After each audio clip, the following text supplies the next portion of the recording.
because I just play super aggressive. I use those freezes. The Cremerant uses the Whirlpool. We keep the enemies in that Whirlpool and the damage is just off the charts. You've especially seen it, let me just go back real quick. You've especially seen it right here, right at the start. The enemy's health bars completely evaporate. Yo, Yoshi Shurkou, we're back with some more Mamoswine Unite, and in this video I'll be showcasing how to lane properly with Mamoswine by showing you 3 early game laning phases, and I will of course also tell you what your best laning partners are. Again, in those 3 laning phases you will see 3 different laning partners that will definitely maximize your early game potential with that Mamoswine. So again, if you see Mamoswine picked and you're playing one of these Pokemon, try to lane with it, or if you're playing Mamoswine yourself, try to go with one of these Pokemon. The first one is gonna be that Pikachu, and as you can see, we did a little bit of a cheeky start. He went to invade that IPOM camp, and because we have that huge lead now XP wise, we're just able to run the enemies down completely. The Talonflame follows up as well from the jungle, and that means we completely blast this lane. And here you see the strength, right? Mamoswine is a defender. It has a decent amount of damage, but it is mainly about that CC, that crowd control, guys. You have 2 freezes, one on your charge attack and one on your ice shard, and you have that knockup of tackle as well. Let's rewind this real quick just to see, look how well this Pikachu is playing as well. It instantly identifies the situation where we can go in, and look, we pretty much at the same time re-engage onto that Cinderace or to that Scorbunny once again, and we're able to completely one-shot it together. So again, you want to pair the Mamoswine up with with ranged Pokemon that ideally bring a decent amount of damage or a lot of damage, that is perfect, but also have one little CC as well, so the enemies can't get out of your ice shard before they get frozen once again. And the Pikachu is perfect for that. It has that Electro Web. Other Pokemon that also work really well is that Bulbasaur, because of the Wine Whip passive that knocks the enemies together. That works super well too. And if you have a super high damage jungler that can come gank like a Zeraora or that Talonflame, then I'm telling you guys, that is the recipe for success with this Mamoswine. As you can see, we're able to hit level 6. We get ganked this time, but I can see that my Talonflame is coming for the counter gank, and once again we're able to delay the enemies with that Icicle Crash now, the evolved move of course, and it was just beautiful, man. We stunned them, we're completely blasting them. To be fair, the jungler ganked a lot here, but as you can see, now we just have the level lead, and I can just eject onto the enemy Talonflame there, and we are just dealing so much damage. The game is pretty much done here. As I said, I'm gonna be only showing you 3 laning phases, so we will move to the next one, but as you can see, we will pretty much just go back here after this lobster, go to the Dreadnought, get it, and the game is pretty much over. Alright guys, the second laning partner that I wanted to showcase to you guys for that Swinoob is of course gonna be nobody. Hey, that little Swinoob right there, it's on the Sigma Male grind set. You already know I mind manipulated this little Scorbunny into staying AFK at the spawn because I just want to 1v2 these enemies, and you will see how beautifully we will do that. You will see how much early game strength this little Swinoob has. I was able to get both the wild Pokemon right there. I'm so far ahead of them already. I'm in a 1v2, I get the 3rd one as well, man. I'm telling you, you don't become a big, muscular Mamoswine without being on the Sigma Male grind set. You gotta be alone, guys. It is what it is. Take a look at this. You see that little eye pump? You see it? You see it waddling around right there? You think they're gonna get it? Think again. Boom. Easy, guys. You see that? Hey. We're already completely blasting this lane. Here you can see the actual laning partner that I would also recommend if the Bulbasaur decides not to go into the jungle. This is also one of the really good laning partners that you want to have, because again it has that Wine Whip which also CCs the enemies a little bit.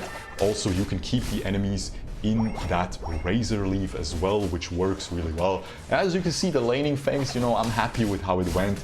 So I said, yo, Scorbunny, come back. I sent my brainwaves to him, you know, and he knows what to do. He knows exactly what to do.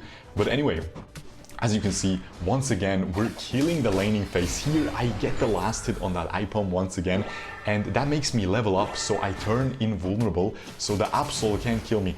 And this is what happens when you're grinding a little bit too much on that grind set, you know? Because all 5 enemies show up. Yeah, I know. Guys, you thought we're playing Pokemon Unite? We're playing Grand Theft Auto. And you know what? I have 5 stars. Okay, police is chasing me. All 5 enemies coming. They're coming with the helicopters, shooting at me from the air. It's crazy, man. But you know what happens, man? The Sigma male, little Swinub, evolved. I don't know what the second evolution is called. Let me know in the comments below so you can boost this video's algorithm. But yeah, we get the level 6, guys. As soon as you get level 6, you can go bot, okay? That's the most important thing. You want to get level 6. This is why I'm showcasing this gameplay as well, not just to make these stupid jokes, you know, these Sigma male jokes, but it is a big reason, trust me. But yeah, you can see I go bot as soon as I hit level 6, as soon as I get that Icicle Shard, and then we can really make work here, okay? Do work, I mean. I already was able to stun that one Charmeleon. Now I go back in once again. We're able to secure the kill onto that Absol for our team. And we're just doing so much work with this Icicle Crash into Tackle combo. You don't need the horsepower move. The tackle is already enough. Level 8 is really hard to achieve for a non-jungle, for a laner, before the first Dreadnought, so don't even get too greedy. And level 7 doesn't do much, it just gives you bonus stats. But again, we pop the Icicle Crash into the tackle onto that Lucario hiding in a bush. Once again, super long freeze, it just gets killed instantly. My Greninja gets the Dreadnought with one little knife slap, you know, not bad. And again, we secure the Dreadnought and the game is pretty much over at this point. Alright, the actual second laning partner that I wanted to show you is gonna be that Cremerant. And Cremerant is probably the best one that you could hope to have. That also makes sense for the team composition, because this Pokemon really wants to go into the top lane, and usually the Lucario that goes into the top lane would like to be paired up with a ranged Pokemon as well. Lucario would be a great laning partner to have though for that Swinub. Once again, you can see we're able to get that advantage early game because I just play super aggressive. I use those freezes. The Cremerant uses the Whirlpool. We keep the enemies in that Whirlpool and the damage is just off the charts. You've especially seen it, let me just go back real quick. You've especially seen it right here, right at the start. The enemy's health bars completely evaporate, and that's how we're able to get this whole advantage going. But yeah, as I said, of course, laning with a Snorlax, with a Lucario is always great. These Pokemon deal so much damage, but usually you don't want to put 2 defenders or like 2 melees in one lane. Lucario would probably prefer to go in that top lane, but it wants to take the farm and then roam bot, you know. Usually you have one person who takes a little bit more farm, who stays a little bit longer in that lane to get the second spawn of this Vespiquen camp as well, and then roams to the Dreadnought a little bit later. And that's what you want to be as that Swinub, because you want to hit level 6 and evolve and get that Icicle Shard. I mean Icicle Crash, I believe, which can be a little bit difficult if you play that full support playstyle, which you usually see come out of Chansey and stuff. But yeah, again, you can see that strength once again. They're both forced to eject out of that Cremerant Whirlpool. It is absolutely insane. Definitely, so far, my favorite person to lane with. I think something crazy as well would be that Blissey, because Blissey can really fill that support position for you. Again, you're putting a defender and a support together, which can work though.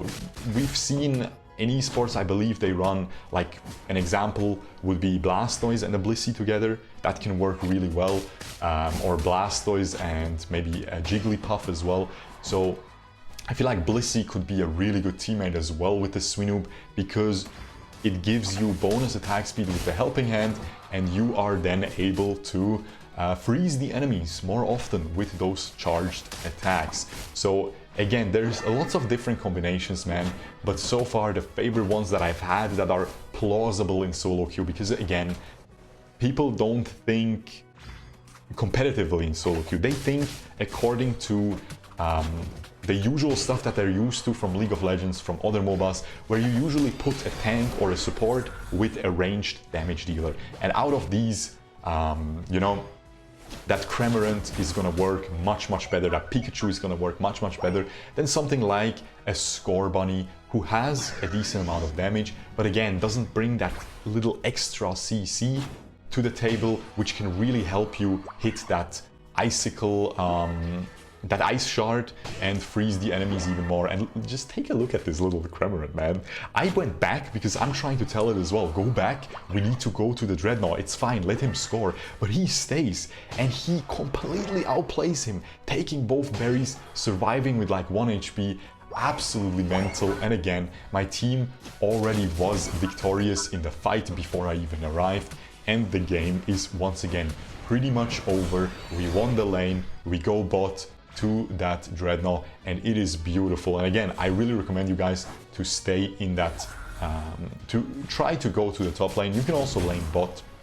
I just prefer the top lane because again, you can stay for one more Wespy Queen camp. Usually it's a 1v1. You can really get that level advantage, and that's really important for these characters like Blastoise, like that Mamoswine right now, because again, you want a little bit of a lead to be tanky, but also deal a little bit more of that extra damage. But yeah, as you can see, we go back top, we have the high horsepower now, and we completely smash the enemies once again. And I think, cut the tape, boys. Oh, you didn't see anything. Anyway, guys, look at this. We won.